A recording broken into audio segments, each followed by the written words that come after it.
നമസ്കാരം, മലയാളി വാർത്തയിലേക്ക് സ്വാഗതം. ഇസ്രായേലിന് ആയുധങ്ങൾ വിൽക്കുന്നത് ഫ്രാൻസ് നിർത്തണം എന്ന ആവശ്യവുമായി ഇറാൻ രംഗത്ത് വന്നിരിക്കുകയാണ്. സമാധാന ചർച്ചകൾ പുരോഗമിക്കുന്നതിനിടെയാണ് ഇറാൻ ഇത്തരത്തിലൊരു ആവശ്യം മുന്നോട്ട് വച്ചിരിക്കുന്നത്. ഇറാൻ പ്രസിഡന്റ് മസൂദ് പെസഷ്കിയാനാണ് ഇമാനുവൽ മാക്രോണിനോട് ഈ ആവശ്യം ഉന്നയിച്ചിരിക്കുന്നത്. പശ്ചിമേഷ്യയിലെ സ്ഥിതിഗതികൾ ചർച്ച ചെയ്യാൻ ഓർഗനൈസേഷൻ ഓഫ് ഇസ്ലാമിക് കോഓപ്പറേഷൻ യോഗം ചേർന്നിരുന്നു.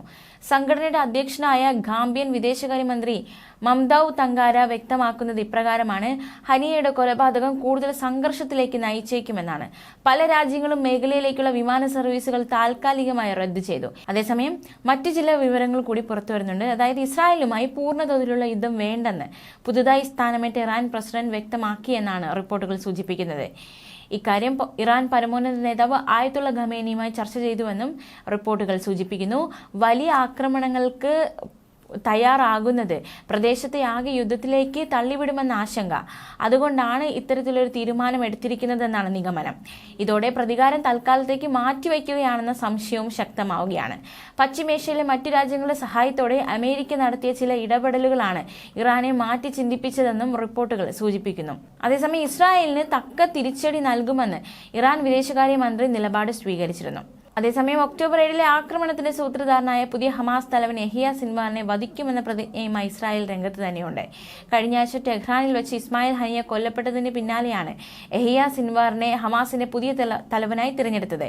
യഹിയ സ്ഥാനമേറ്റത് അയാളെ വധിക്കാനും ഹമാസിനെ ഭൂമിയിൽ നിന്ന് ഇല്ലാതാക്കുന്നതിനും വേണ്ടിയുള്ള ശക്തമായ കാരണം മാത്രമാണ് എന്നായിരുന്നു ഇസ്രായേൽ വിദേശകാര്യമന്ത്രി ഇസ്രായേൽ കാറ്റ്സിന്റെ പ്രതികരണം. യഹിയ സിൻവാറിനെ തലവനായി തിരഞ്ഞെടുത്തതിലൂടെ യുദ്ധം അവസാനിപ്പിക്കാൻ ആഗ്രഹിക്കുന്നില്ലെന്നും പ്രതിരോധം ശക്തമാക്കുന്നു എന്നതിന്റെയും തെളിവാണെന്ന് ഹമാസും അവകാശപ്പെട്ടു. എന്നാൽ തങ്ങൾക്കെതിരായ യാതൊരു ആക്രമണത്തെയും ശക്തമായി തന്നെ പ്രതിരോധിക്കുമെന്ന് ഇസ്രായേൽ പ്രധാനമന്ത്രി ബെഞ്ചമിൻ നെതന്യാഹു വ്യക്തമാക്കി.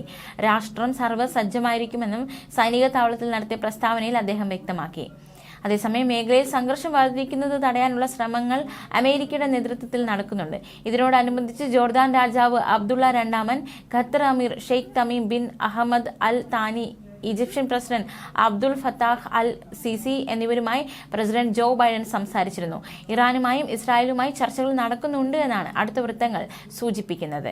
എന്തായാലും പശ്ചിമേഷ്യയിൽ ഉടൻ ഒരു യുദ്ധം പൊട്ടിപ്പുറപ്പെടുമോ എന്ന ആശങ്ക നിലനിൽക്കവെയാണ് ഇത്തരത്തിലുള്ള ആശ്വാസകരമായ വിവരങ്ങൾ കൂടി പുറത്തു വരുന്നത്. പ്രത്യേകിച്ച് ഇറാൻ പ്രസിഡന്റിന്റെ നിലപാട് അത് വളരെ ആശ്വാസകരം നൽകുന്ന കാര്യം തന്നെയാണ്.